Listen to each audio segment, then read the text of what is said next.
Ladies and gentlemen, I don't know why my icon is so tiny. What's going on here? Remove the solo layout. There we go. That's very strange. Good to see you all for another episode of Nights with Ping on this Wednesday night or Thursday afternoon. If you're down in the southern hemisphere, it'll be Thursday afternoon, just before 4 o'clock. We have more updates on the giant freaking cyclone that is going through northern New South Wales and Queensland right now. And we've got some true crime updates as well. We got a little bit of both tonight. We got like 50-50. We got like a little bit of a little bit of cyclone action and a little bit of true crime updates as well. This cyclone is a really big deal. Cyclone's actually hitting a major capital type city other than the Northern Territory or Darwin is pretty rare. It doesn't really happen here because a lot of the big cities in Australia are further down, further south. So it doesn't happen that often.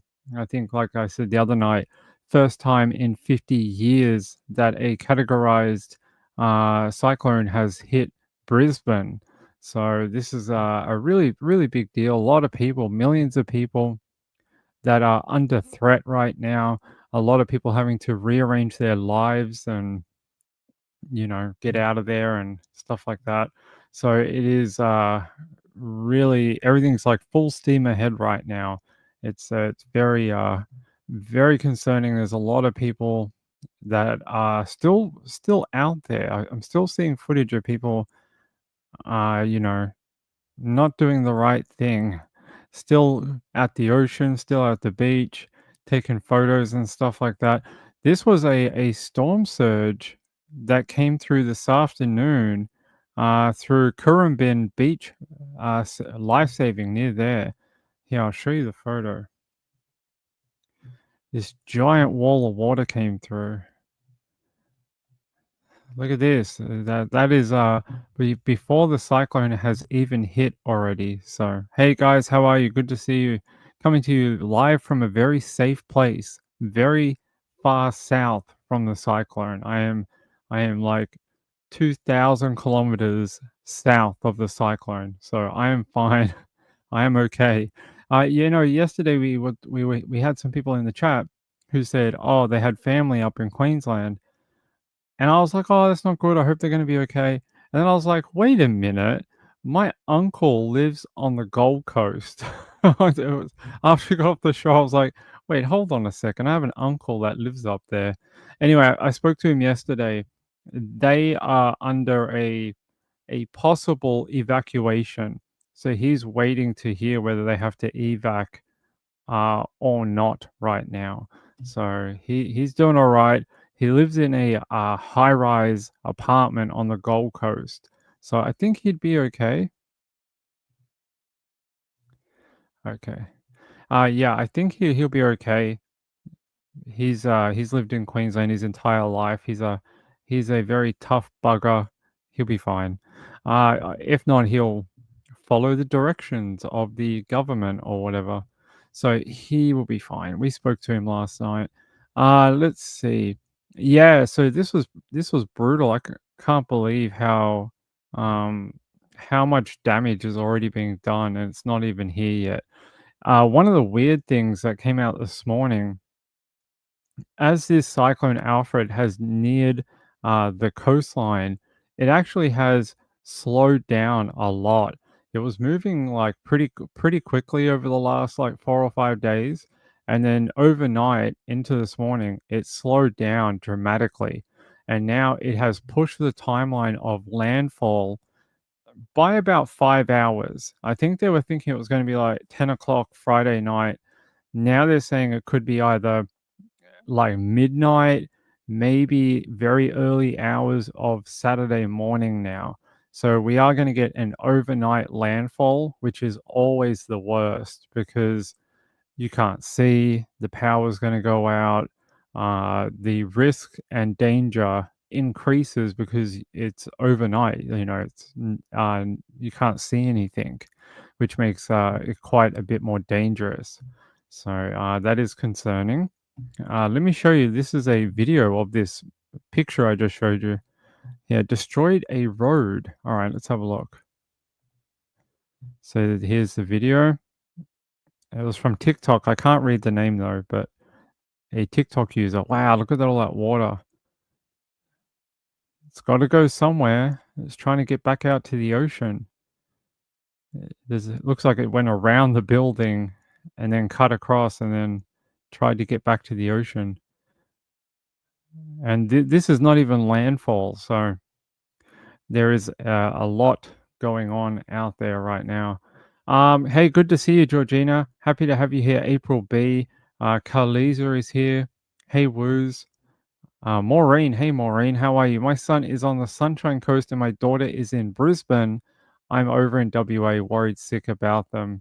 Yeah, I think a lot of people have family that live in the area.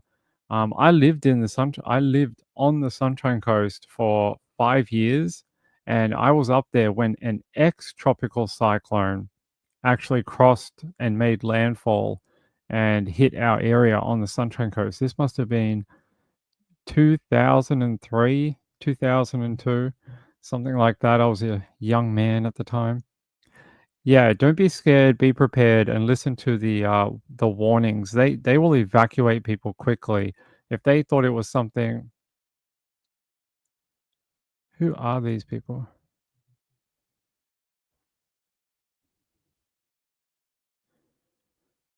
Oh, interesting. That's very interesting. I got a weird email. Okay. All right.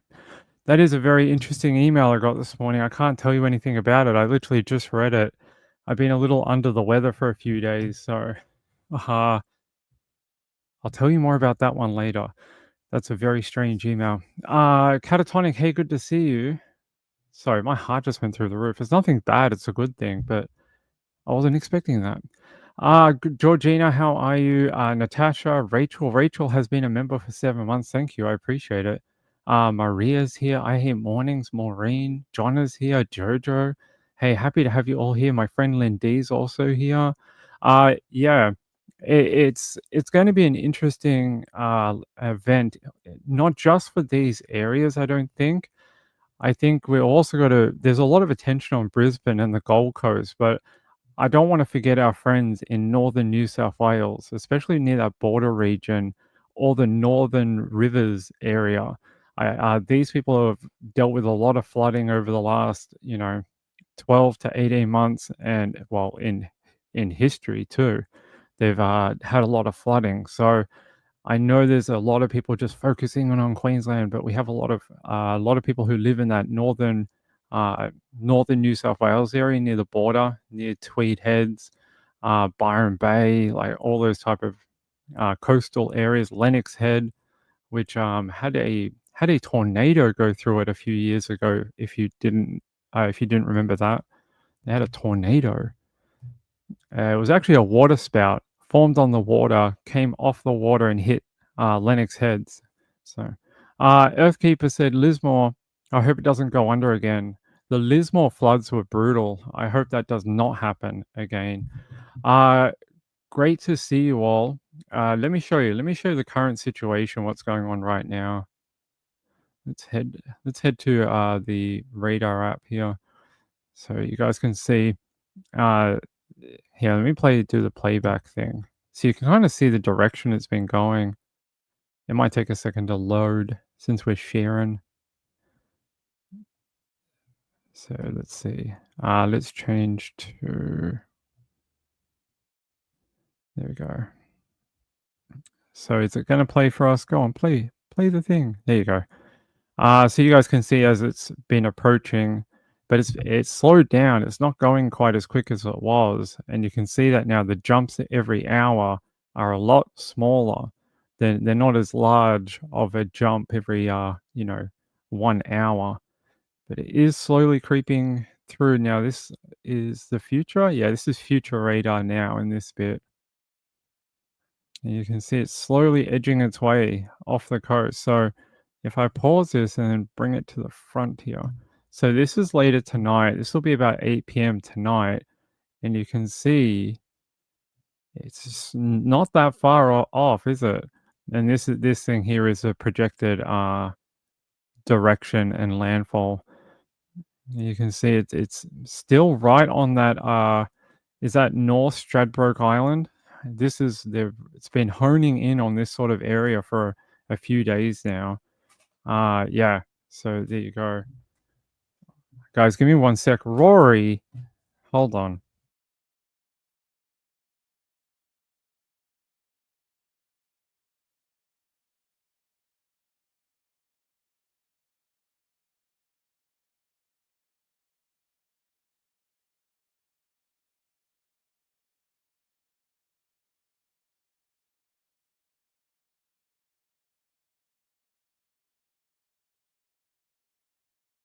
Sorry about that. My cat is very naughty. I had a package come earlier, and it's the tiniest little thing here. It's like this big, and she's like, "I reckon I could sleep in that.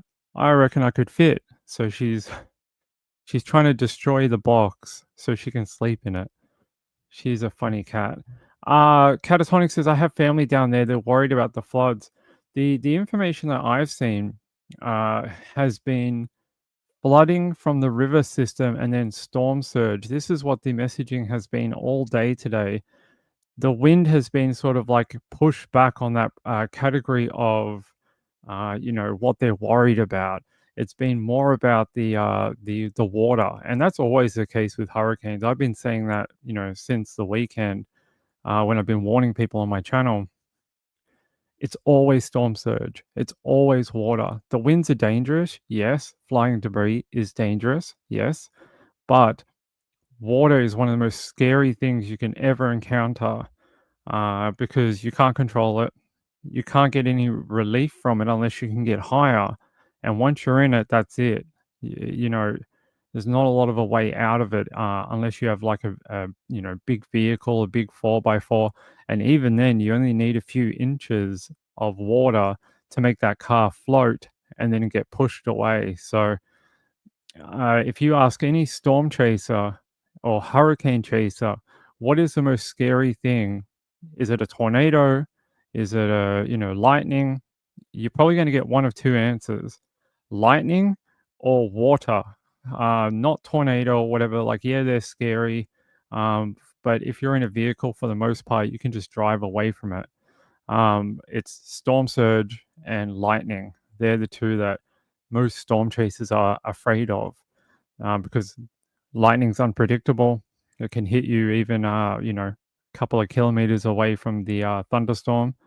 And water is it's just a, once it keeps going and it's coming towards you, it just doesn't stop until it does what it wants to, do. So I hope people are taking it seriously.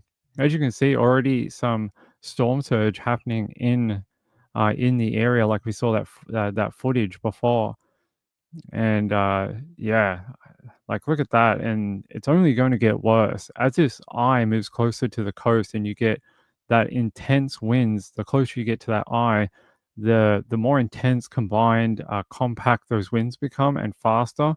It's going to just keep pushing this water up and over on the land. So I hope people are taking it very seriously.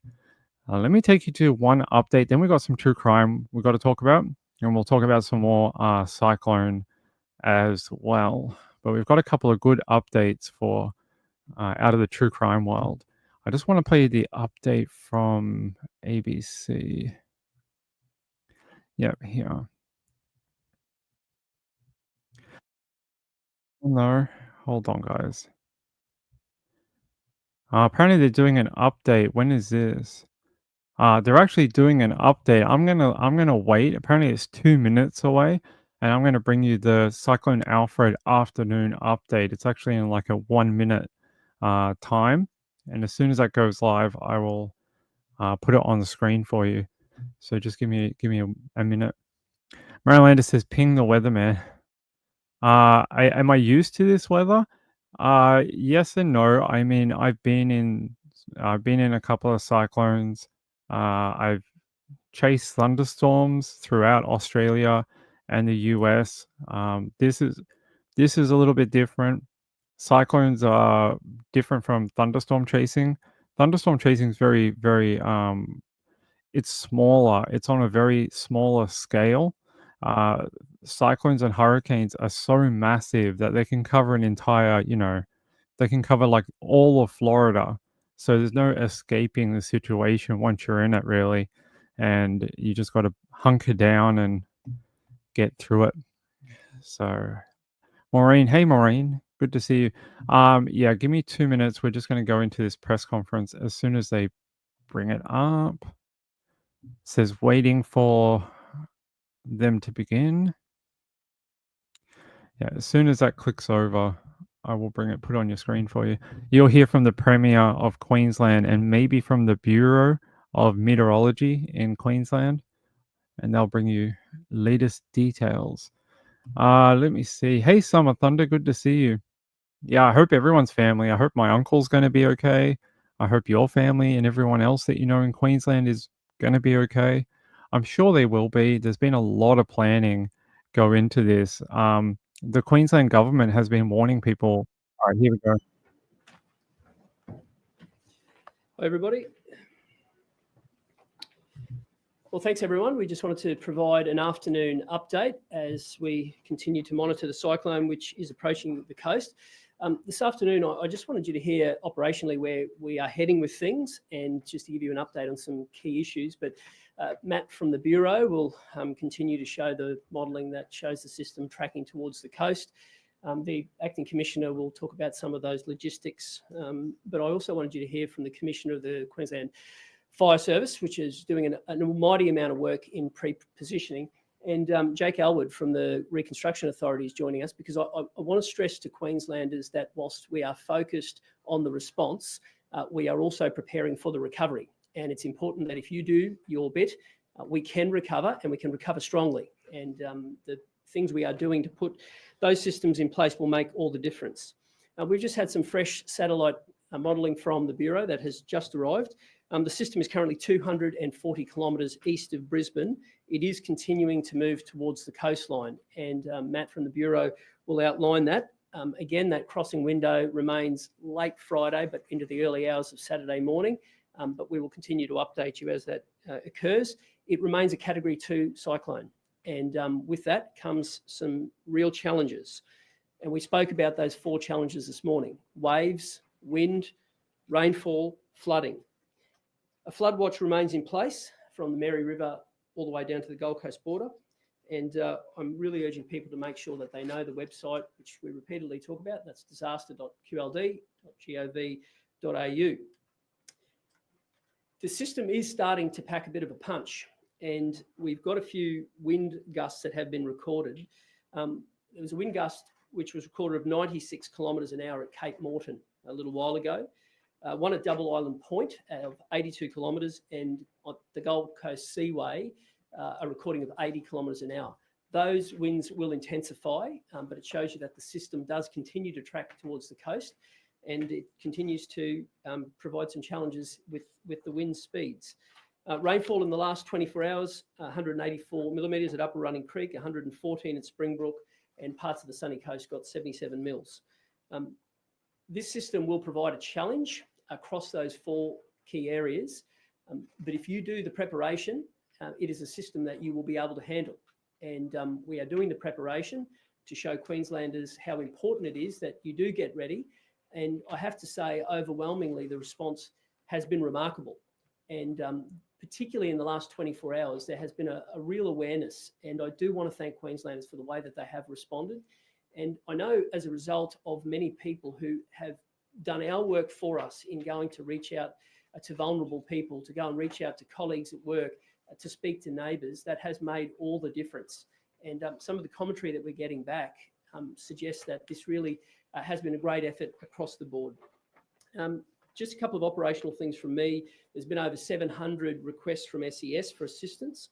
The vast majority of those around preparation around the home, particularly sandbagging. If you are vulnerable, if you are unable to assist yourself, 132 500 is the number for the SES, and they'll continue to do that work. Door knocking continues in those areas that have been identified by local government. And I'm talking about the storm tide area, but also some of those other low-lying parts. Please familiarise yourself with that. If you go to disaster.qld.gov.au, all of the local governments have their disaster dashboard there. With one click, it'll take you onto your council, and on there, you will get that information around those maps. And with that, you can make an informed choice about where you are. Have an evacuation plan. And the best one of those is, can you go and stay with friends or family? It's the most comfortable place. It's the safest place. For those who can't, I stress that we continue to see the councils gear up to provide refuge centres. There are currently 26 that have been identified across the area, and we thank council for mobilising those, and we sincerely think that is a valuable service.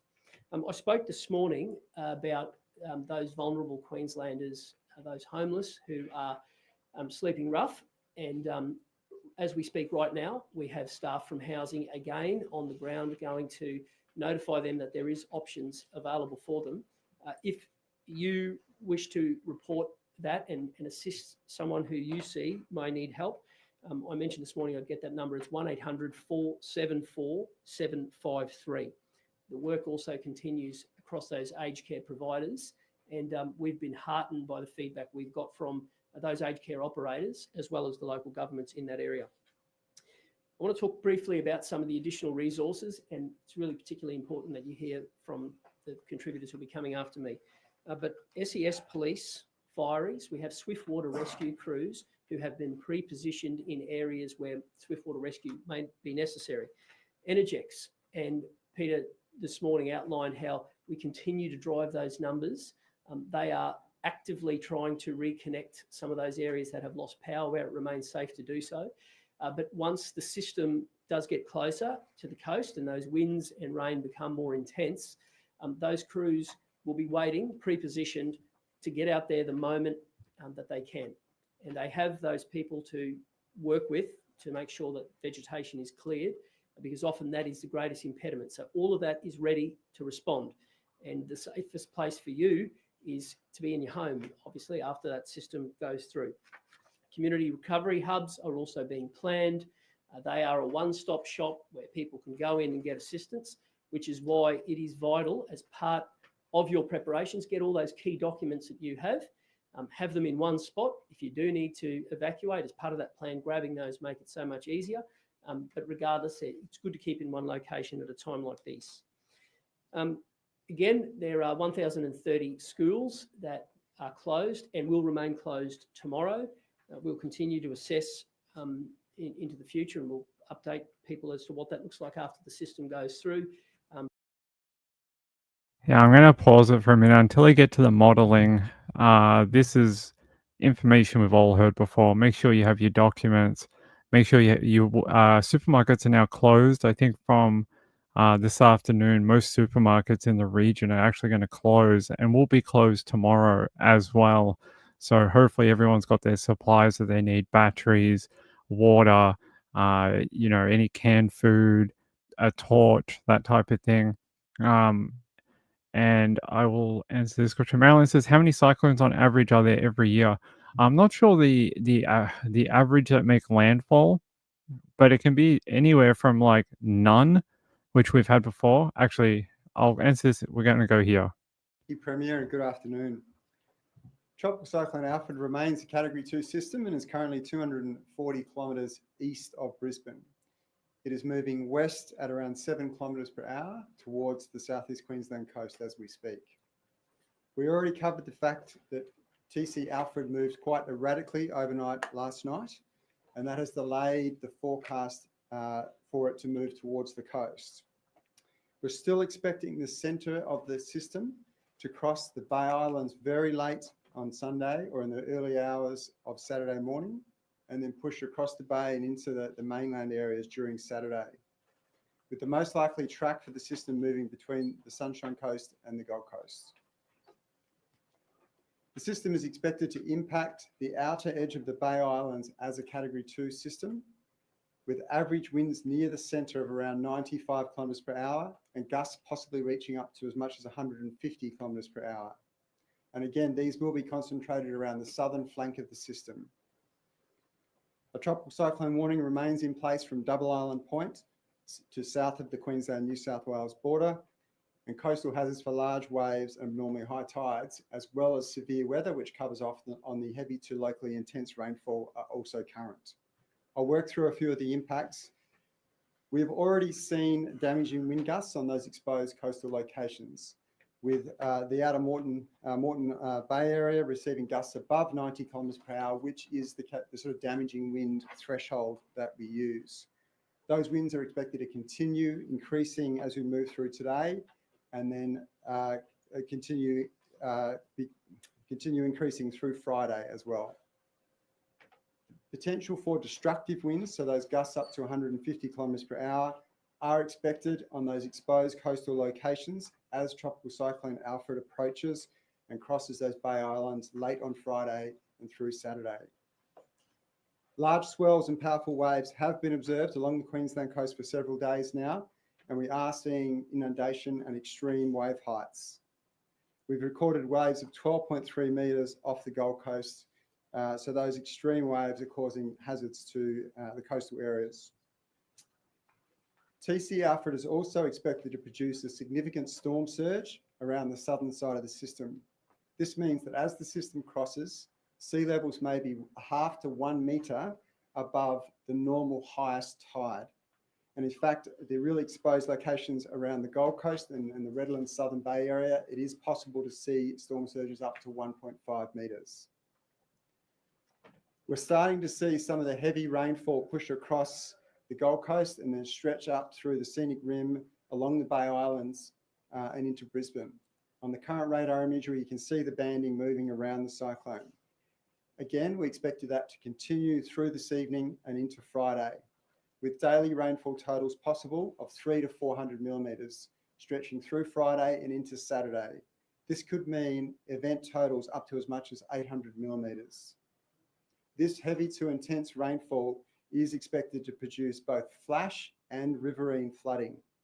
And we do have flood watches current for minor to major flooding across the Mary River, the creeks and rivers of the Sunshine Coast and the Gold Coast, the upper and lower Brisbane River catchments, as well as the Logan Albert and the Condamine and McIntyre rivers. Tropical cyclone, as I said, remains a Category 2 system. It is moving slower than we expected, and it did move slower overnight last night. But I reiterate that it's still moving at 7 kilometres per hour towards the southeast Queensland coast, and we expect it to continue to do so. Those hazards around the wind, the rainfall, storm surge and flood risks remain, and we will see those pick up as the system approaches. The movement and the strength of Tropical Cyclone Alfred as it approaches the Bay Islands and then moves across towards Brisbane will be extremely complex. And the Bureau will continue to monitor the satellite imagery, the radar imagery, as well as that modelling information, and update our warnings very regularly. So I urge the community to stay up to date with those regularly updated warnings on the Bureau app and the Bureau webpage, and stay alert for that updated messaging from emergency services. All right, we'll see if they bring up someone from the Bureau. No, they're just from the police. That's okay. I wanted to show you something. So they talked about a 2.5 meters in some places of a storm surge. That is an 8.2 foot in American language possible storm surge or inundation. 8 foot.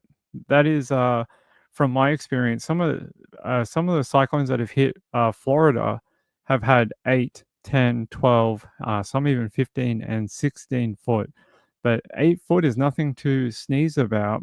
It is pretty big of a storm surge, and you can imagine that 2.5 meters above normal limit.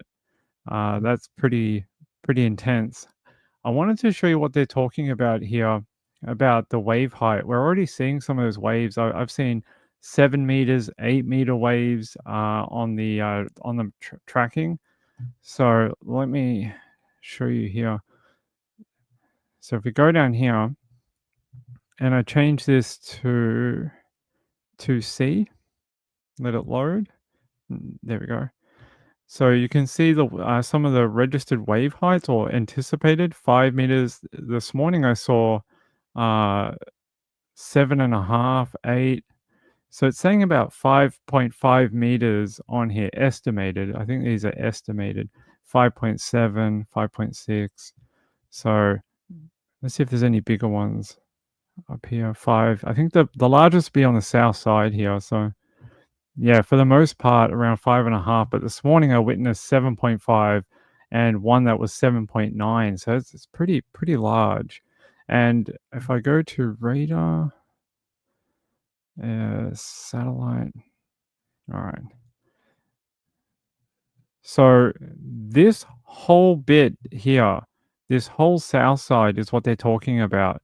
So anything where from the coastal region here on the left, anything that this big south, what we call the dirty side here, anything this comes in contact with, and this is where they're talking about where you're going to see the larger damage or the most severe, because this is where you're going to find all that, the higher wind rate, the storm surge, especially on the south side, and the winds right here pushing north right now.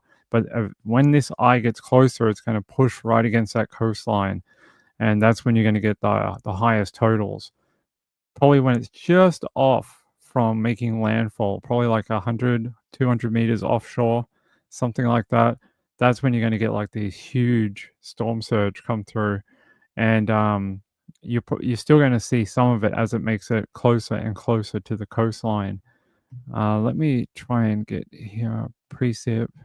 So you can see here is where this dark purple is. That's all that rain and wind, all in this section right here.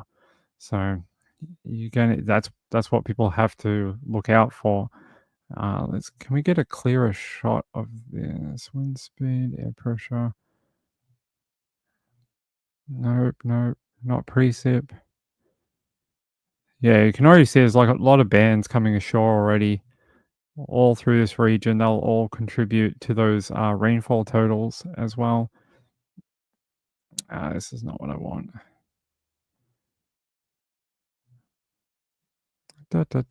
Sorry, guys. No. All right, that's okay. I wanted a better satellite shot, but that one's not fantastic. Let me take you to a different one that has a better HD image. Here we go. So you can see that absolute explosive thunderstorm growth on that south quadrant now. It is looking a lot. It's had all that heating throughout the day. And you can see when we go overnight, it tends to die down a little bit because you're not getting that heating. And as soon as that sun comes up in the morning, it all picks back up again. And you are seeing a lot more cloud cover, even on the north side of it, which it didn't have a few days ago. A few days ago, it was really only this bottom section that really had anything. And the top side looked very translucent. And I was like, wow, it doesn't look like super good on the radar or anything. But it's actually become a lot better looking. Typical cyclone or hurricane, the way they look in the last 48 hours. It's become a lot more impressive on there you go. You can see all those thunderstorms in that region, how they grow over the day. There you go. Big anvil thunderstorms. Yeah. Can't get any closer than that, unfortunately. But yeah, you can see how they sort of progress. Boom, like a bomb going off, really. But yeah, it does look a lot better than it did a few days ago. It was very sort of disorganized a few days ago. It's looking more organized now.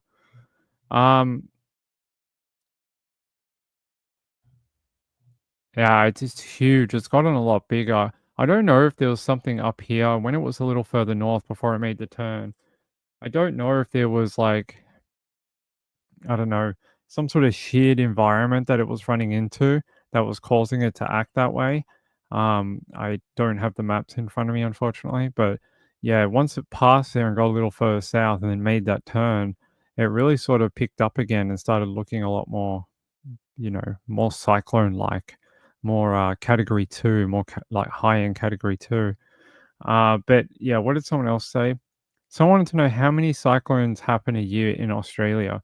So I looked it up, and it's about 11 is like the average, and around 4 of those actually make landfall on Australian soil each year. So it's not that many, but that varies. Some years you might get none. Some years you might get 7. Some years you might get 8. So it just depends, and it's a little variable. I know we've had cyclone seasons where none have made landfall. They've popped up and you see them, but they go off into the ocean. So Georgina says, sorry about the spelling of your name, Marilyn Landis. That's all right.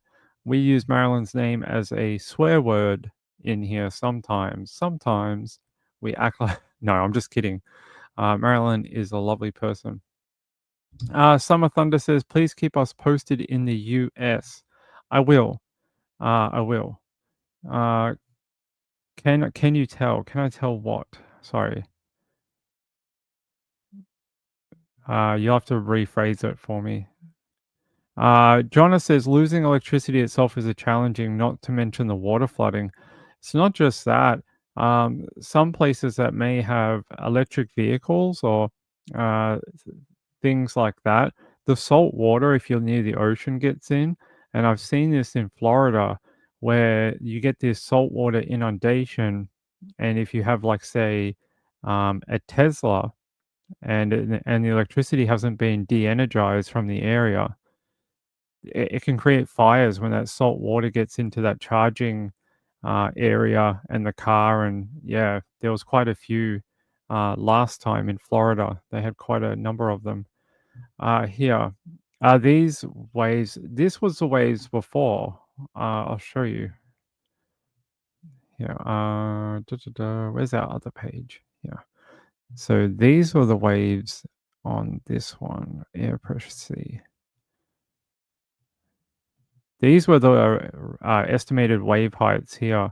These little like crescent type shape ones. These were the wave ones here. So you can 6.5. So you get some pretty big ones. 6.4, 6.4, 6.8. That's almost 7 meters.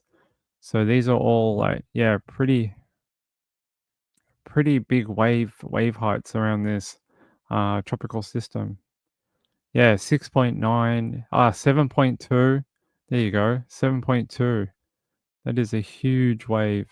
So yeah, all on the south side of the cyclone where they were warning before you. That's where the biggest waves are right now, and it will continue to do so as it makes landfall. And you can see how they sort of come up onto the coastline. So you're gonna all through here. This is where they reckon the impact might be. Is it this one? No, it's up here, North Stradbroke. So up here, this is where they think it might cross through and make landfall. Right there. So yeah, you get all these winds coming up and all the rain and sea coming in, and you can see how they sort of come in and they'll propagate through here. All these little barrier islands. These will unfortunately probably receive a lot of flooding, and that's a shame. Morden Island will also probably receive some storm surge. So there you go. Jonna said the wave pics are cool. Never saw that view. Yeah, they're fun, right? I think it's a new thing on this program. Jojo said, I had to leave. Did you cover the Atlanta boy missing in 2017 found? No, we could do some true crime for a minute if you want. That's fine. I have a few actually. So there was information that came out a few hours ago about the 3 guys who froze to death at the Kansas City Super Bowl party. There was charges laid today. Hold on. Let's see. Yeah, we actually had cause of death and charges of 2 people. So I'm just yeah. Let me head to KMBC 9. This was a few hours ago. Charges are now filed in the deaths of 3 men found dead in Northland backyard last year. I'm Laura Moritz. And I'm Kelly Yuckerman. KMBC 9's Jackson Kurtz is joining us live now after attending that news conference. So Jackson, walk us through these new details.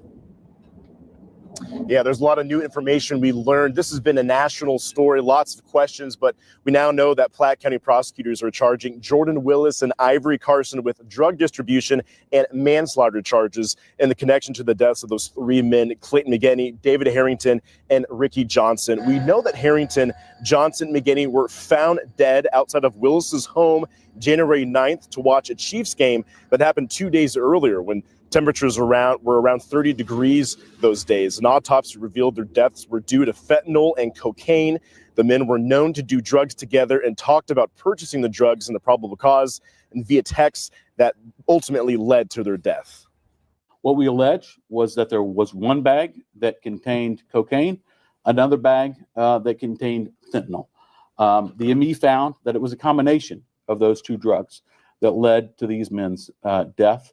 And the sad part of these cases is we're not able to ask the decedents what happened that night.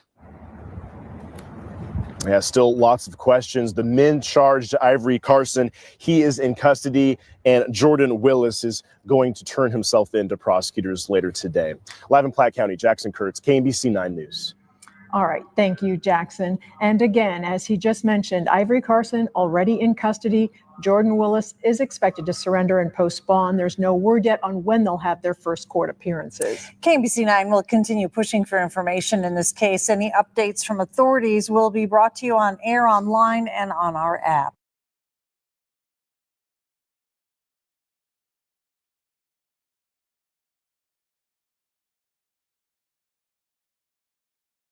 So good news for the family of those 2 men. Finally some action, finally some charges as well. And an update. Doesn't seem like there's much update in that missing boy, Dane Paulson. It says they're still focusing on that river. So doesn't sound great, unfortunately. Let me show you this. It was only a few hours ago for him. If it'll play. Okay, Michaela, thank you. We are now on day 5 of the search for a 2-year-old who went missing from his home in Silet in Lincoln County. Fox 12's McKenna Mark spoke with community members about the search efforts today and has the latest updates. Today is day 5 in the search for missing 2-year-old Dane Paulson. The Lincoln County Sheriff's Office announced yesterday that its crews are shifting its focus to the Silet River, and community members I spoke to today tell me all they can do now is hope. According to the Lincoln County Sheriff's Office, crews have covered over 682 acres, 341 walking miles, and 14 river miles. But Wednesday is the first day in the search for missing 2-year-old Dane Paulson that crews are primarily focused on the Silet River. I'm hoping that the family gets their son back. I spoke to Dennis Dole, who works next door to the Paulson family's restaurant in Depot Bay. The sheriff's office said it's thanks to the local residents that they've been able to cover so much ground so quickly. Dole tells me it's no surprise to see everyone in this small but tight-knit community come together to help. We may be small here in Depot Bay, but the surrounding towns to Depot Bay, we make a big family as one as a community, and we help them out as much as we can no matter what. The sheriff's office says that there is no reason to believe that foul play is involved. And while the volunteer search operation has been suspended, deputies urge anyone still searching for Dane on their own to prioritize their own safety and obtain permission to go on private property. Fox 12 spoke to the volunteer coordinator on Tuesday, who said people had been coming from Washington, California, and Idaho to help with the early search efforts. Actually, it makes me happy to see that not just our community, but the communities from states around are helping out, trying to bring back this little boy. The Lincoln County Sheriff's Office says it's using drones, divers, watercrafts, canines, and more for its search in and along the river. To share information about Dane's appearance, you can access a tip line through our mobile app. In Silet's, McKenna Marks, Fox 12. What's the thing you love about Barbara the most? That she's beautiful, that she's kind, and she doesn't have a temper. They didn't say that I was smart. She don't. Yeah, very sad. Still haven't been able to find him either. Just such a young kid, right? Dane. Um, that river is looking at least more and more somewhat likely of an explanation. I really hope not. I hope they find him wandering in the forest somewhere with a, a guardian bear, a friendly bear that's helping him or something, or a friendly wolf. But it doesn't sound great. It is a long time for such a little boy, right? 5 days now. They said this was the fifth day of the search, and still no real answers, unfortunately. There's that little photo of him. Actually, can I get a bigger photo of him?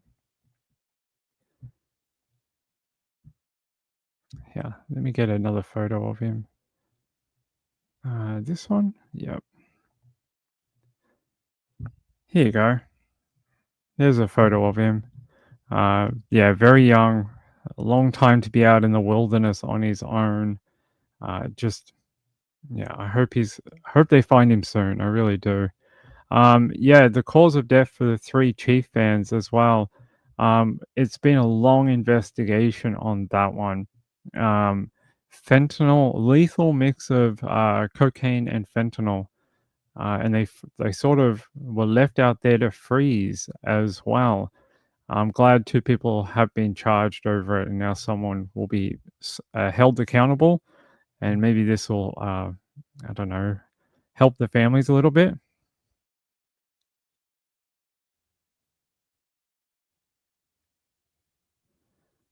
Yeah. Okay. Yeah. Jojo said it's been cold at night, even in Arizona.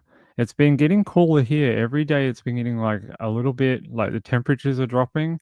We're on the slow march to winter. So Melbourne's 22 here. Perth is almost 40 degrees today. All our friends in Perth. Geez, that is a hell of a day out there. Brisbane, 23.3. Pretty cool for cyclone weather. Normally you're looking at this like 39 or 33, 29, but 23.5 with a max of 29 for Brisbane, which is where that cyclone is at the moment. Sydney is also 25.5. Adelaide's warmer than the East Coast right now with that 27.4. And Darwin, where it is always warm, is 33.2. But wow, Perth, almost 40 degrees out there today. All my Perth friends, I hope you're not too hot out there. It's a very hot day. Jojo said the family said that from the beginning. Crazy how he just stayed in the house with those men outside. Well, yeah, it never made too much logical sense anyway. Jonna says, hope the boy who survived the plane crash is healing from the burns. Yeah, that little boy, he got transferred to a different hospital, a children's hospital that can deal with severe burns. So I don't have an update on him, but I'm guessing he's getting the best help available. That was a little boy from the Philadelphia medical air crash. So aircon is on, Maureen. I hope you're staying cool over there. I really do. It is a hot day in WA. All right. So there's 2 updates, good updates. Now, in regards to the Green Beret story, Colin, hold on. Clint Bonnell, or Bonnell, as DJ says it, still no update a week later on who that body they found might be. No information. No press conference. They're not saying anything. So we've all just got to hope they're building a good case search for a against whoever it missing- might be.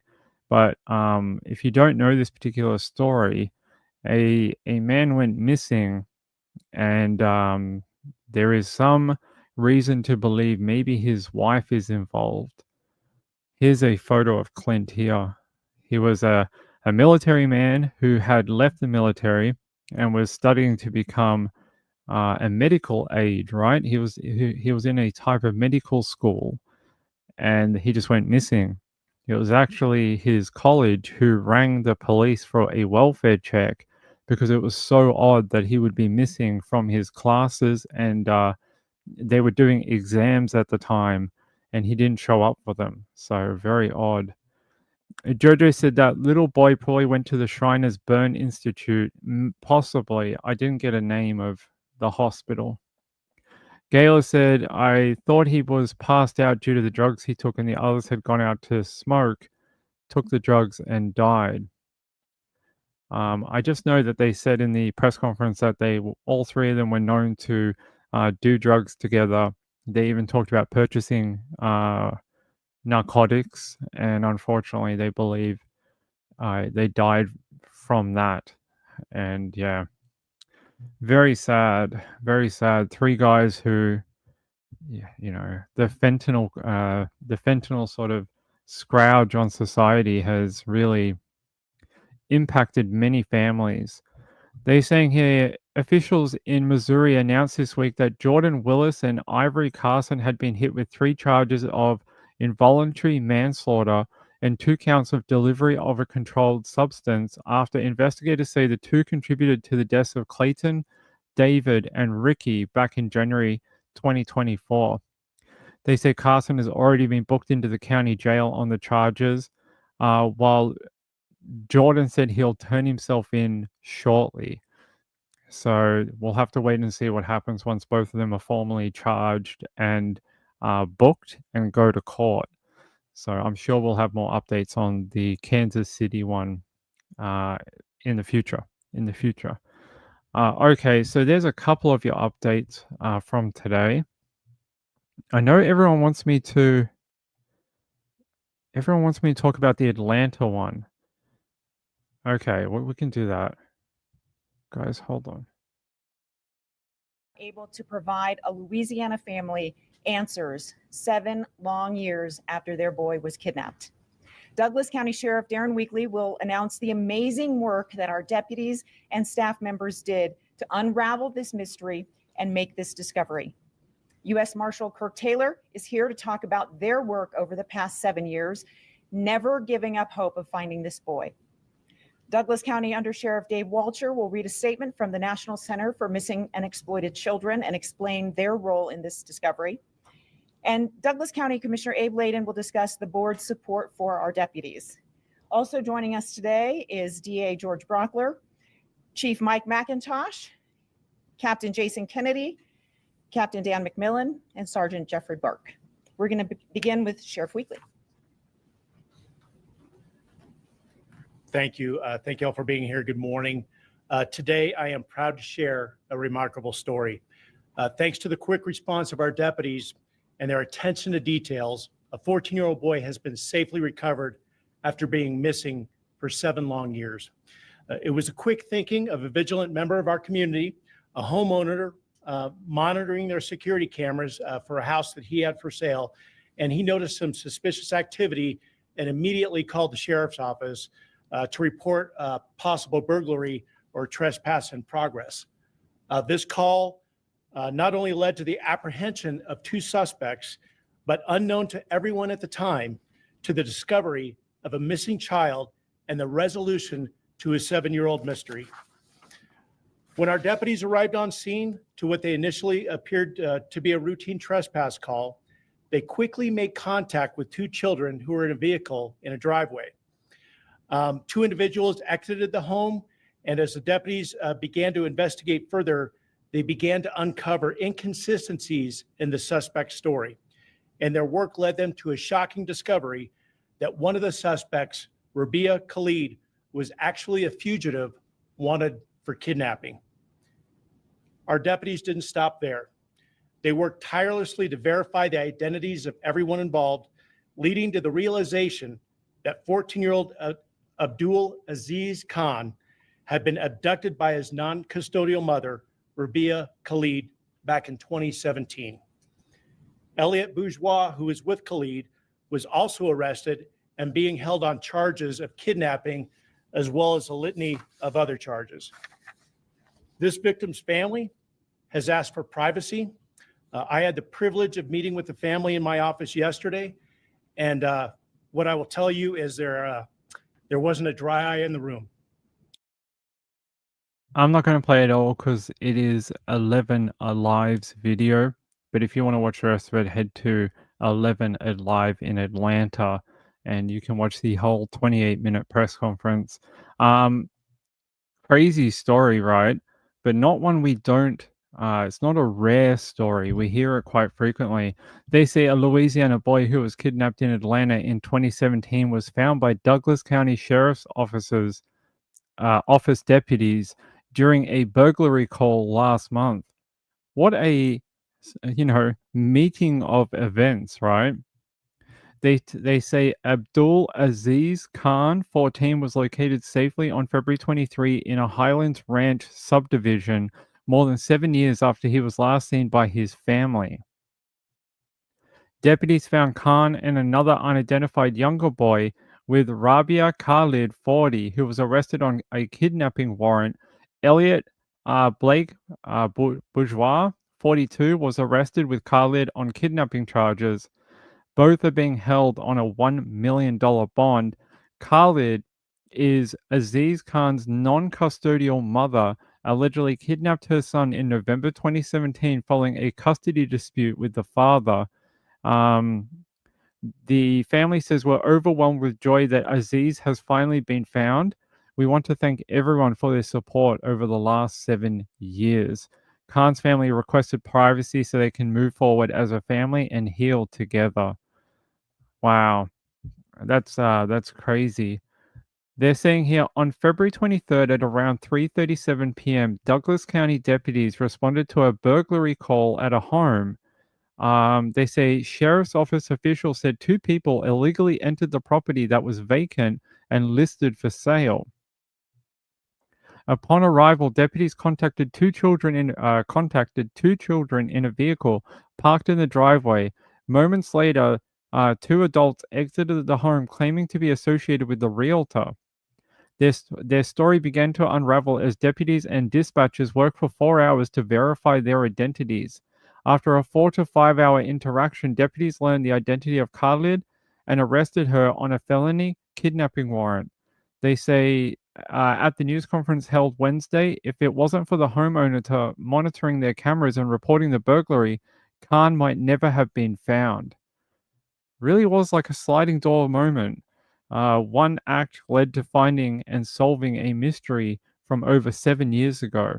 What a great ending that he gets to be one of the children who gets to go home to his family. I'd rather do stories of that than do the ones where the child dies or is, a young girl is found in a ditch or is killed by her partner.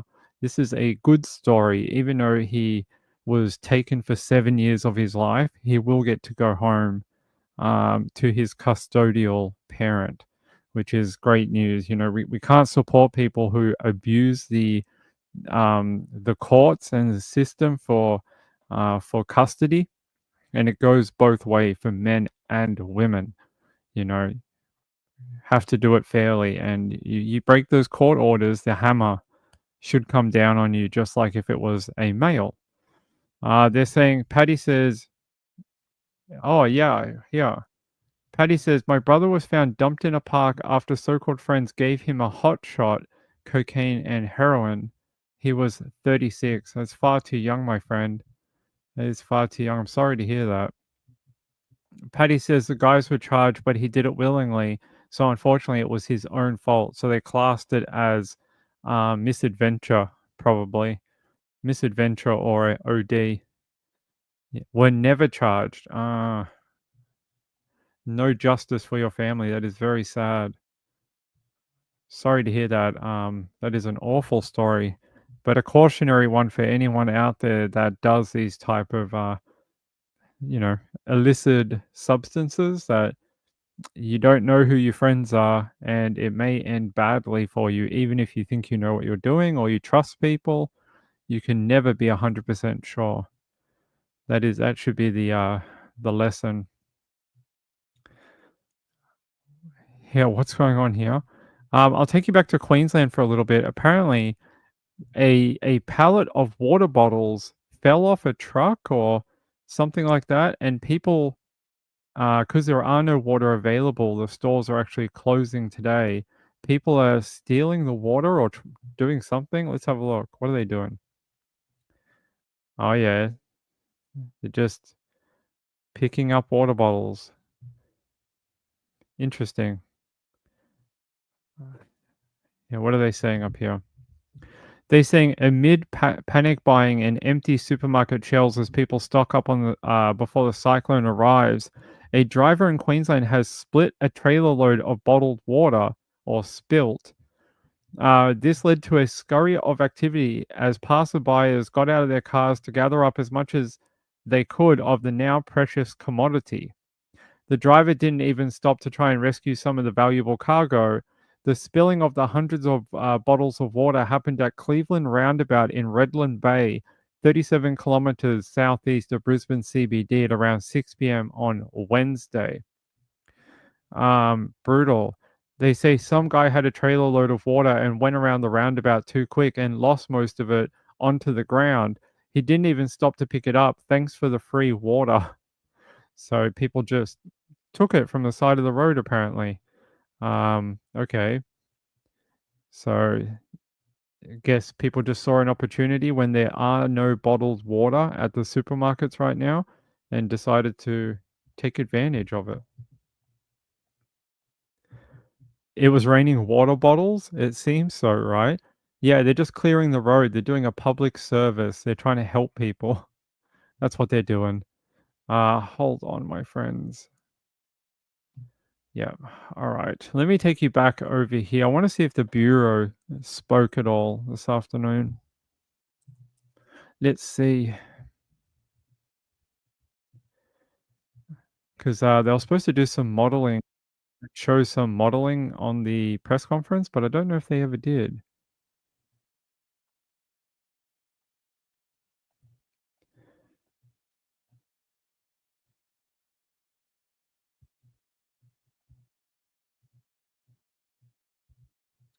I don't know if they ever did. I'm looking through the press conference now. Yeah, I don't see anything. Yeah, let me go here for you. Adelaide Hills. Yeah, I'll bring you the weather update from ABC. On Cyclone Alfred this afternoon. It's currently just over 200 kilometres east of Brisbane. It is slow moving, around 10 kilometres an hour to the west. You see the centre is just above or just to the north of the main activity, which is on the southern side. See those rain bands spiralling around the centre. Showers and winds are increasing along the coast today. Now, we have had an update of the track just around half an hour ago and the warning as well. So the warning is still current for the same area, extending from Double Island Point right down to Grafton in New South Wales. That's a cyclone warning that indicates that gales are imminent or can commence within 24 hours. In fact, we are seeing some damaging wind gusts today already. And as far as the track goes, there hasn't been too much change. Still expecting slow moving towards the coast and slower still as it approaches. Now, that will do two things. First, as it starts to interact with the land, it will just lose a bit of its strength. So we are expecting landfall now, Category 1 strength around early morning, the very early hours of Saturday morning. But that Category 1 or 2 really doesn't make much difference, because when we're looking at the slowing down of the track, that just means that the length of time that communities are going to be exposed to these very strong winds and the very intense rainfall is just even longer. So this will be a very significant impact of a cyclone indeed. So rainfall to 9 a.m. this morning, heaviest through the hinterland, inland from around Coffs Harbour and the Northern Rivers. We saw over 230 millimetres at Dorrigo, around 168 at Mullumbimby. And since 9 a.m. today, those showers have continued along the coast. Since 9 a.m, we've seen rainfall totals around 20 to 40 in some spots just through the eastern slopes of the Northern Rivers there as well. Winds have been very strong. As I said, we've been seeing some damaging wind gusts along that coastal fringe. Since 9 a.m, we've had the strongest ones being at 100 kilometres an hour at Cape Byron and also up at Cape Morton as well, 98 kilometres an hour. Those winds will continue to strengthen from later today. And because of all this weather, on top of the cyclone warning for that more restricted area, the severe weather warnings extend much further afield, all the way down towards near Kempsey in New South Wales Wales and further inland. As Cyclone Alfred's winds and rain make its presence felt over. Yeah, that wind field isn't just affecting like Queensland. You see how far south it goes down the coast of New South Wales too. That warning extends past Coffs Harbour and into the Kempsey region. And, that's hundreds of kilometers of coastline into New South Wales. So think of our friends in northern New South Wales on those coastal regions too. They're also going through a basically a cyclone as well. By the way, I want to say happy birthday to my friend Penguin. Have a great birthday. Thank you very much for the donation. I should be sending you money for your birthday. Have a great birthday. Thank you so much for all your support of the channel. I really appreciate it. I promise you, we have big things in the work. I can't wait to head to trial for Aaron Patterson. I will be there. I've taken 2 weeks off for the trial, so we're going to be in Morwell for 2 weeks. I hope you will find that all exciting, and me too. Me too. I will find it very exciting. We've been testing things. Actually, I'll show you something. Hold on.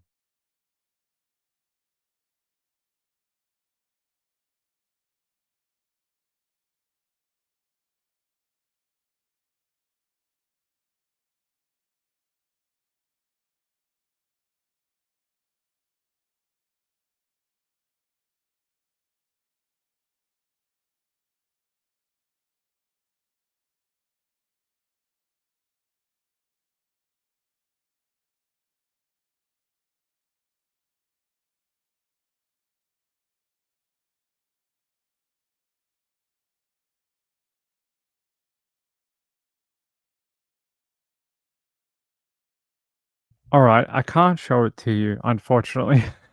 Mrs. Ping has put it away somewhere, and I don't know where she's put it. But I bought these new microphones for being in public. So, when we went to Tasmania, I was using my phone, but the audio quality was really bad, and I wasn't very clear.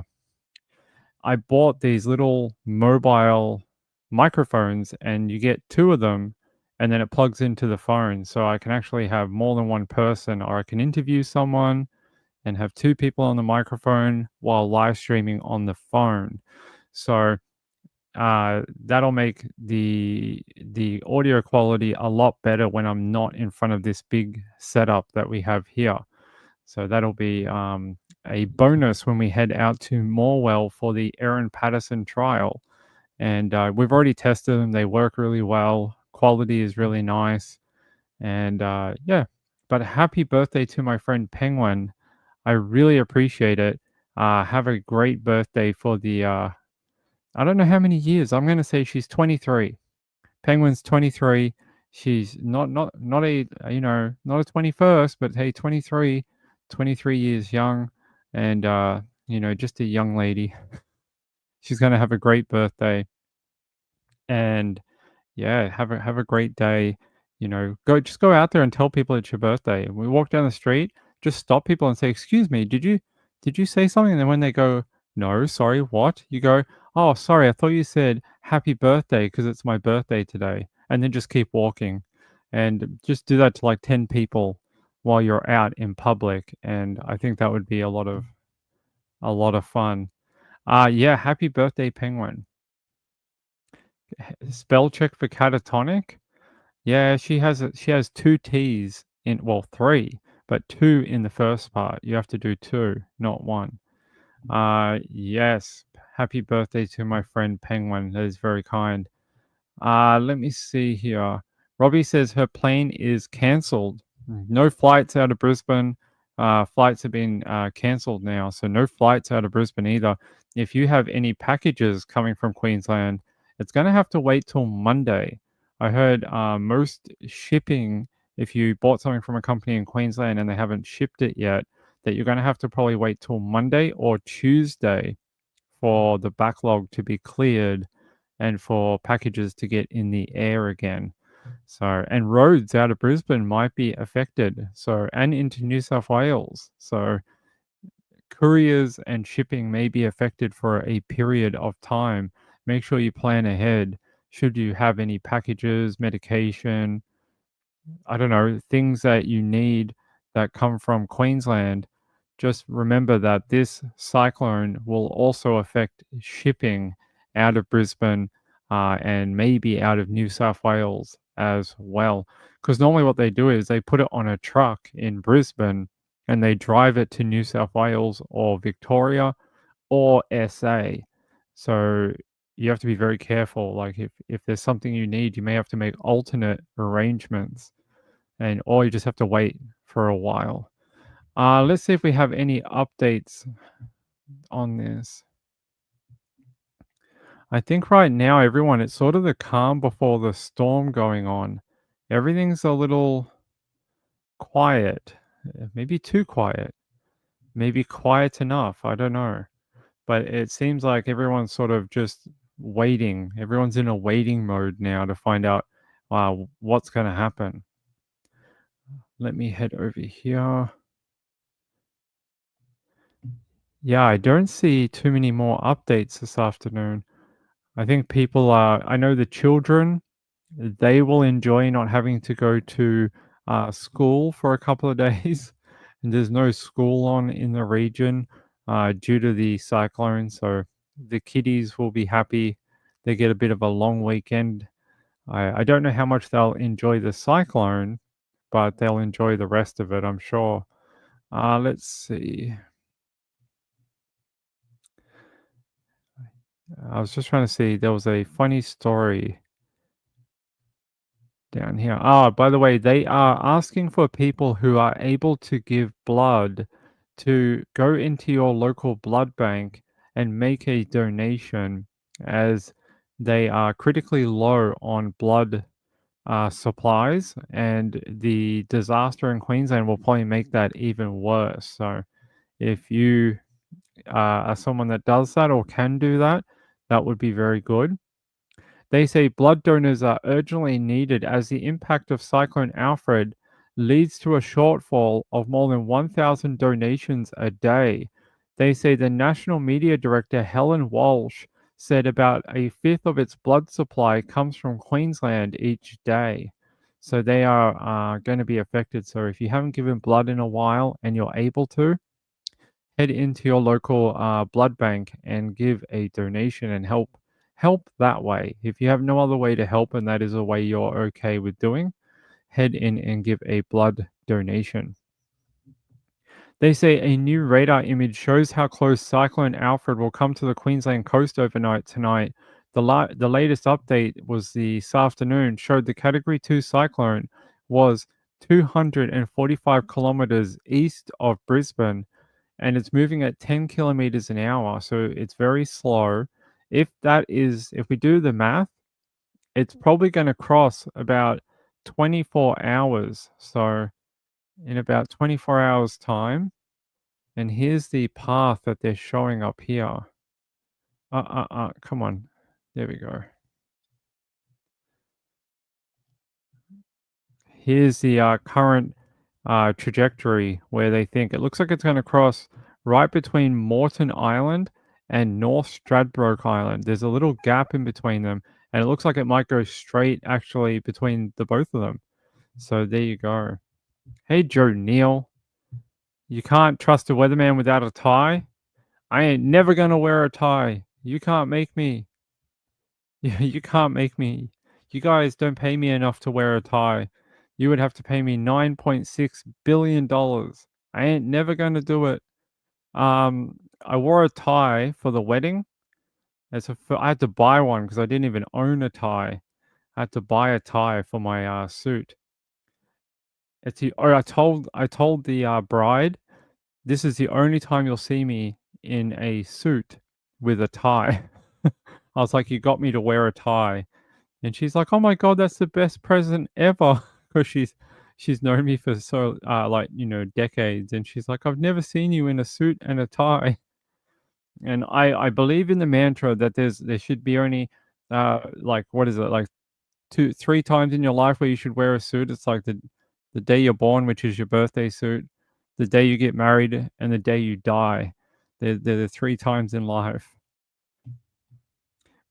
birthday suit maybe when you get married too. That'd be interesting.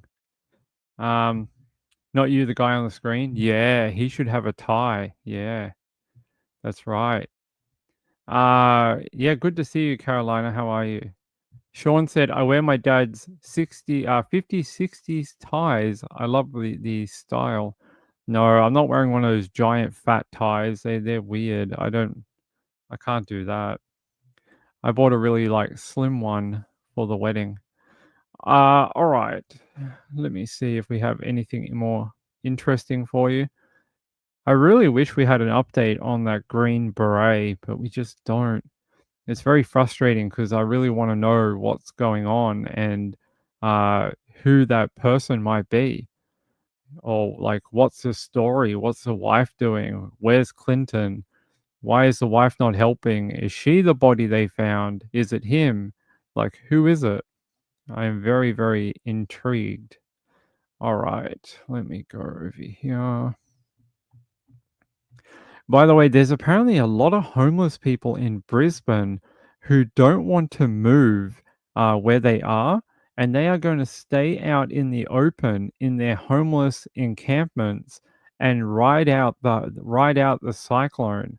And apparently, they don't want to move because recently the council of that area instigated a new policy where you're not allowed to camp on their land, and that if they find you, they will give you an $8,000 fine for camping on their land. Now, these homeless people are worried that if they go to a shelter, when they come back, they won't be allowed to camp there anymore, and all their belongings will be gone. So they think that the council will actually like bulldoze the area while they're in a shelter. So these poor people are thinking that the government is going to like basically, backstab them during a natural disaster, and they're actually staying out in the open and not going into a structure that can protect them. So it's very sad. There might be, unfortunately, a lot of people injured. I can't imagine it'll be very easy to stay in a tent during a cyclone. I feel like that is going to end very badly. Patty says, good luck collecting from homeless people. I know. We're going to fix the homeless problem. You know what we're going to do? We're going to fine them $8,000. Why? They're never going to pay it. And all you're going to do is put them into debt, which is not going to help them get off the street. All you're going to do is give them more barriers to becoming not homeless. Like, it's ridiculous. They are very dumb. Natasha says, so sad, real fear for them. Yes, I have very big fear for the homeless people in Brisbane. Yeah, let me see if I can find that story.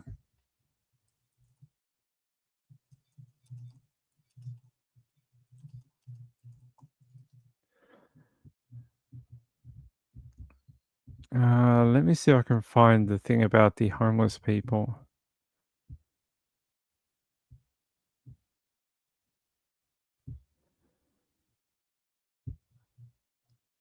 It might be in this one. Let me just double check.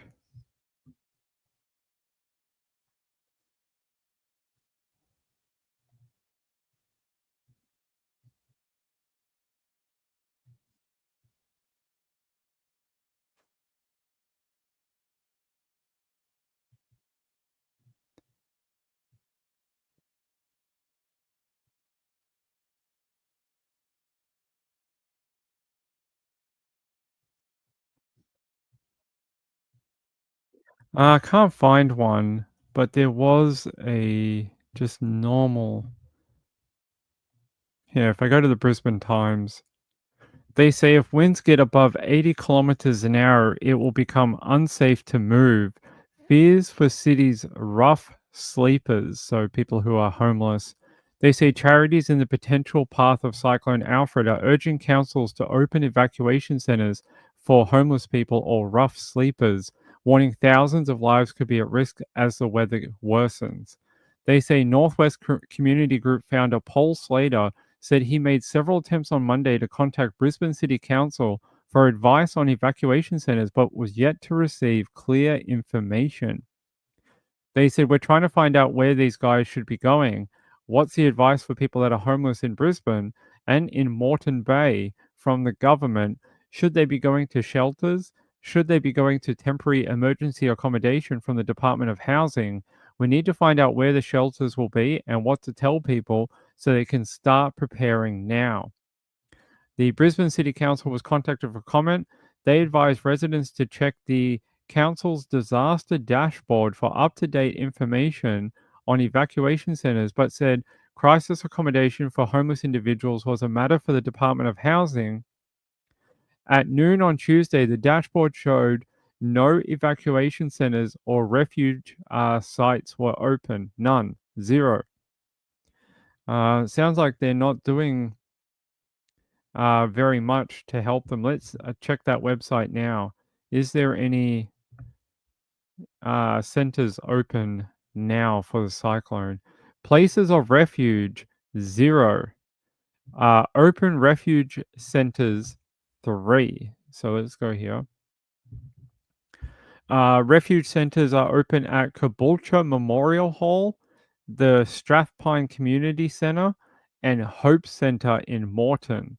So they have opened 3, but there are no places of refuge open at the moment, but then there are refuge centers open on this page.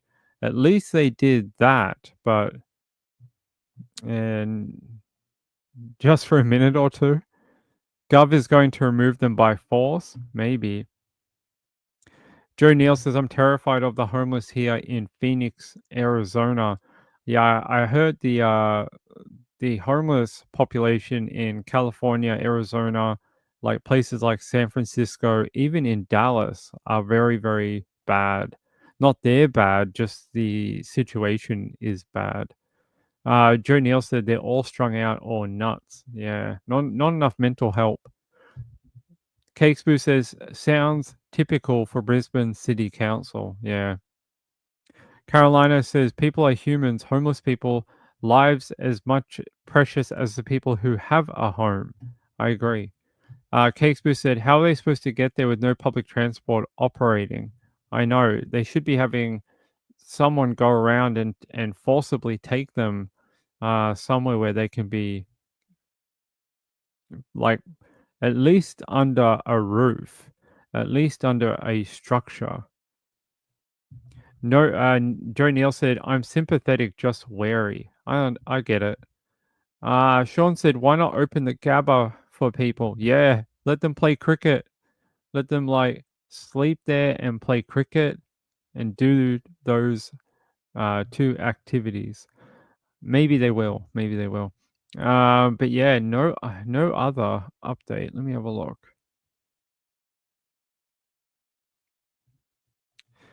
Let's go here. What do they say here? So apparently people tried to go swimming in the ocean and had to be rescued. Congratulations, you are very, very dumb. A lot of people preparing, a lot of people sandbagging. They're saying here, due to the speed of the cyclone right now, only 10 kilometers an hour, it could take up to 6 hours for Alfred to cross the coastline completely. Wow, that is not good.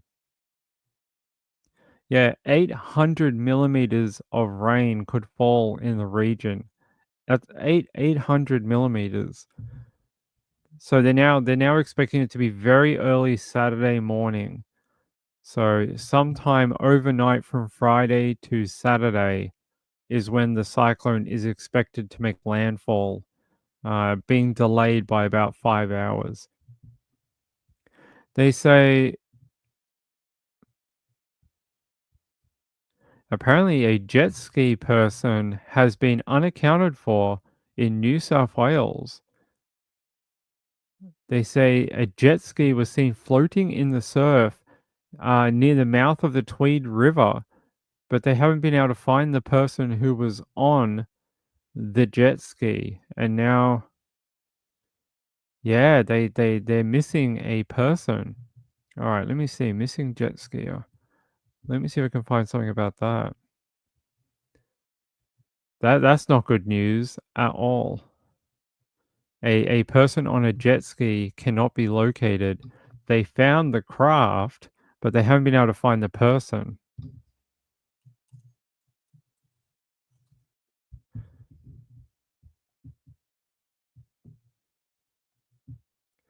I don't see a video for it, but here.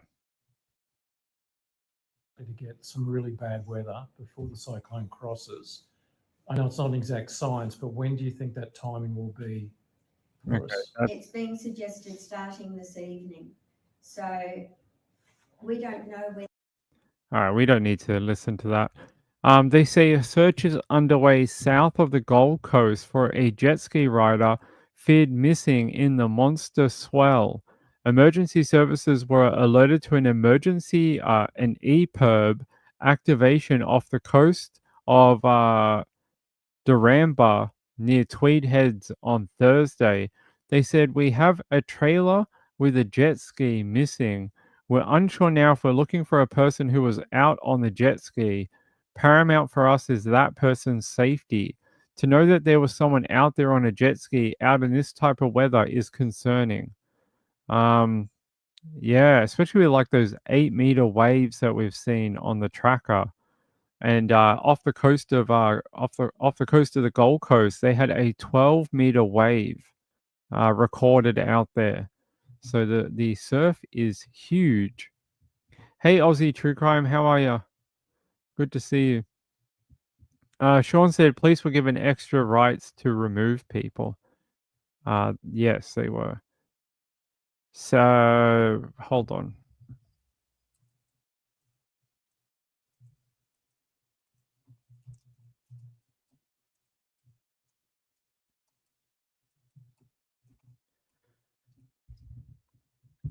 Yeah, that's like 2.5 foot of rain. So 800 millimeters of rain is 2.5 foot of rain in American language. So 2.5 feet of rainfall. Sean said, "How long could it take to hit then pass the coast? Will it break up and dissipate?" They said it could take up to 6 hours for it to actually cross the coastline completely. How long will it take to dissipate? Well, as soon as it hits land and the eye wall crosses onto away from the ocean, it'll start degrading. But it could be 12 hours for all of that to happen. Could be 5 hours, depends. Let's see. Hi, Aussie True Crime. How are you? What time is it? Oh, shoot. Hold on, guys. I've been ignoring my phone. Whoops.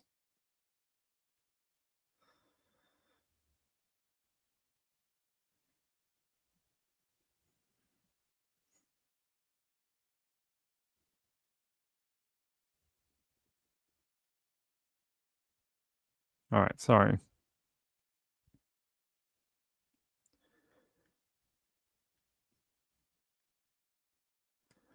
All right. People are messaging me. 80 centimeter? Yeah, 80 centimeter. Why do so many storms come at night? Is there a reason? No. Some come during the day. Like there was a hurricane that hit Florida. It came in the afternoon at like 4 p.m. So I don't think it really matters. Remember that moron sheriff in Arizona, Joe Arpaio? Maybe there's been a lot of moron sheriffs. Hold on. Arpaio? Yeah, Maricopa County. I do remember him so he retired in 2017, right? If I remember correctly. All right, what's going on with him? We're doing Tobias. He's 92 years old now. So he's quite old. I shows the press conference. Yeah, I do see that he is still in the media.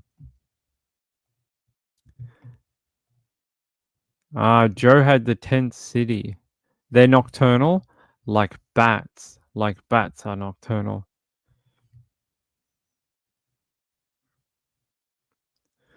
Yeah. All right, give me 1 sec. I just want to load up. I want to get rid of some pages and load up a few others. One moment.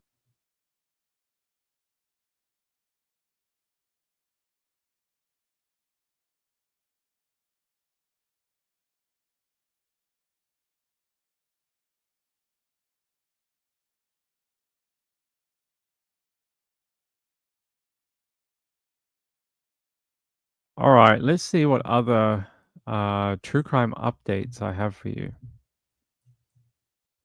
Let's see what's been going on in the world. That seems about right. Let's go to WCVB. If I can load this, here we go.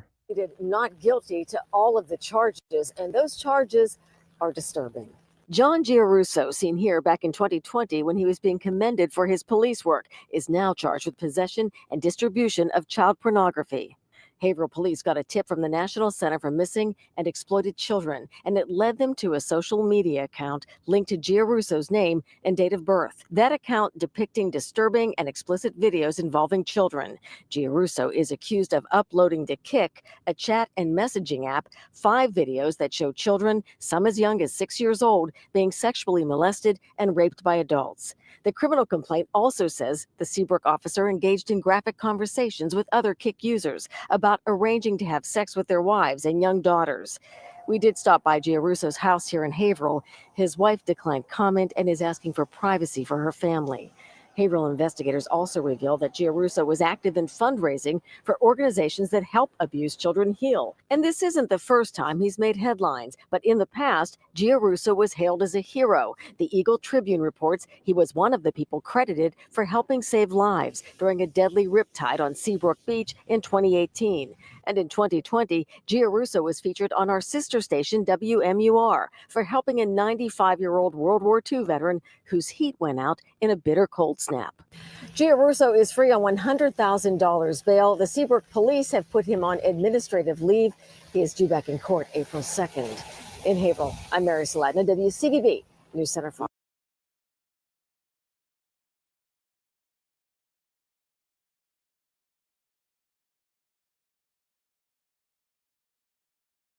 Well, it pains me to actually bring you a story like this, where a New Hampshire police officer is facing CA image charges after an investigation linked him to the graphic uploads and disturbing conversations on a messaging app. It's not what we ever want to hear from what are supposed to be our protectors. And I'm glad they found him when they did, so he couldn't use his position to continue with this. But you have to ask, how many victims does he have out there? It's pretty concerning. Yeah, there's not a lot of news agencies reporting on this. Let me try go to a different one. So he's a Seabrook police officer and has been placed on administrative leave after being charged in Massachusetts with possession of CSAM. John is 48 of Haverhill and was arrested on a warrant on the charges as well as dissemination of visual material of a child in a state of nudity or sexual conduct and disseminating obscene matter to a child. Here's a photo to him here. Apparently, he was once called the sexy cop. So one time they thought he was an attractive police officer.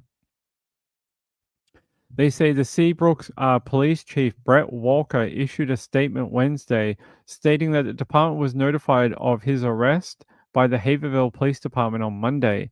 And they say, while the Seabrook Police Department adheres to the principle that those accused of crimes are innocent until proven guilty, given the nature of the accused crimes, the department immediately placed the officer on admin leave.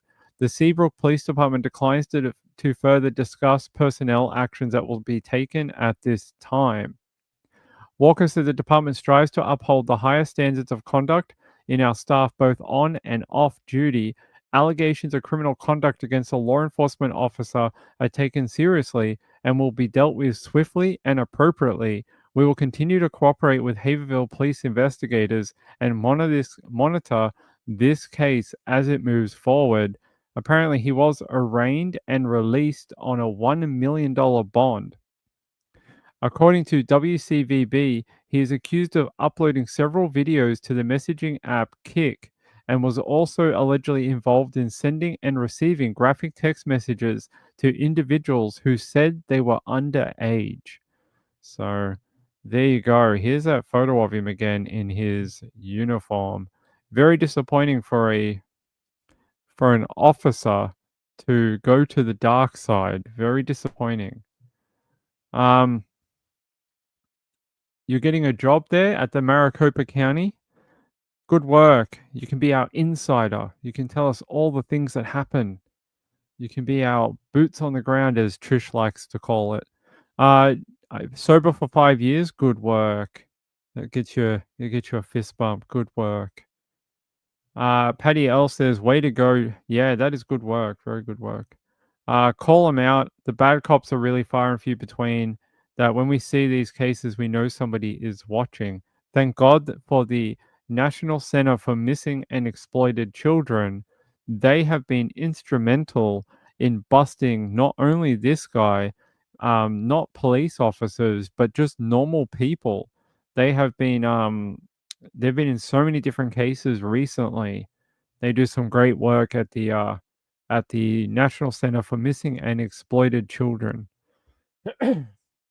Patty L said the truth will come to light. Thank goodness he was caught and caught quickly. Well done.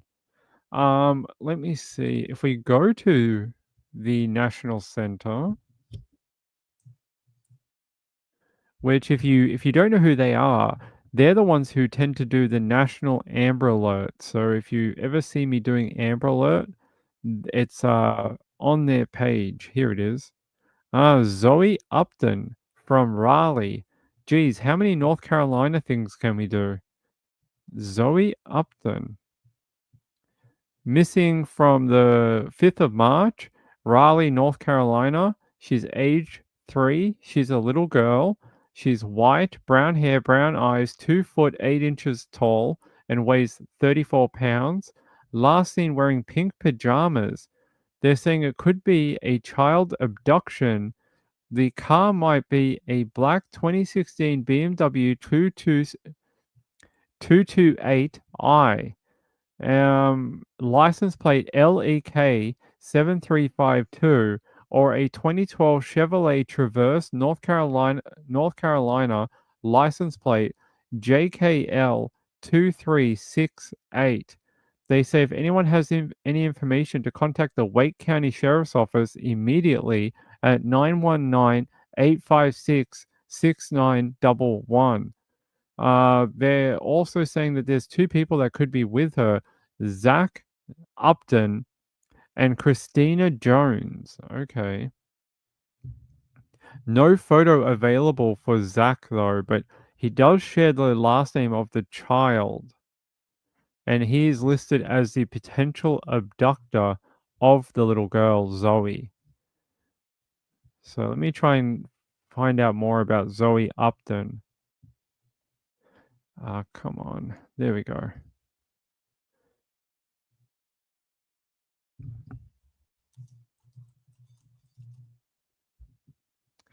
I don't see.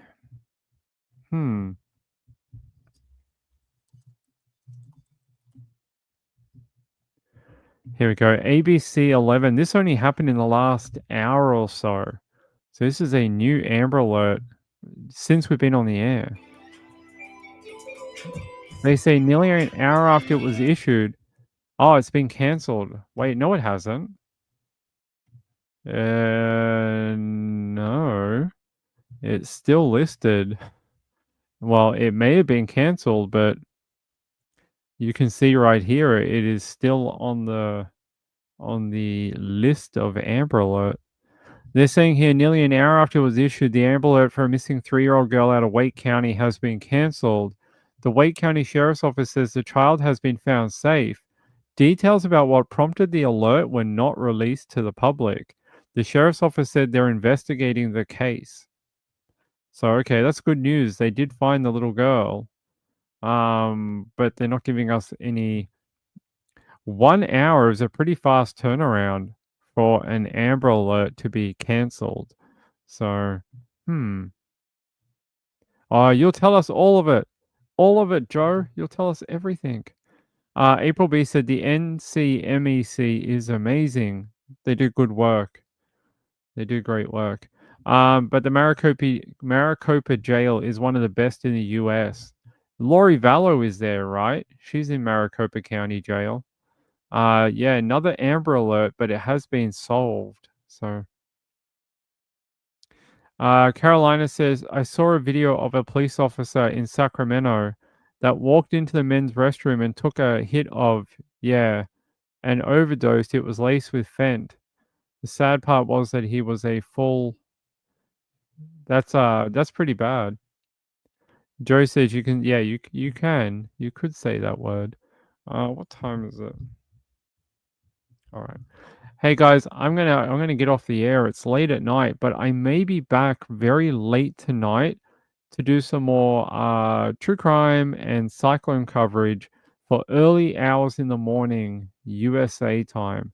It just depends, but if not, I'll be back early tomorrow. I want to thank Sean. Thank you for your donation. I appreciate it, buddy. I want to thank my friend JDR. She sent in a donation yesterday. I very much appreciate that, JDR. What? Okay. And I want to thank Penguin for her birthday. Happy birthday to Penguin. Have a great day out there, my friend. And to Sean, I appreciate it. The guys who help support this channel and send in donations. It's very, very kind of you. And I will see you tomorrow. I'll see you tomorrow for more. Tomorrow's going to be a big day. We may be on for many hours tomorrow for the cyclone coverage until it makes landfall.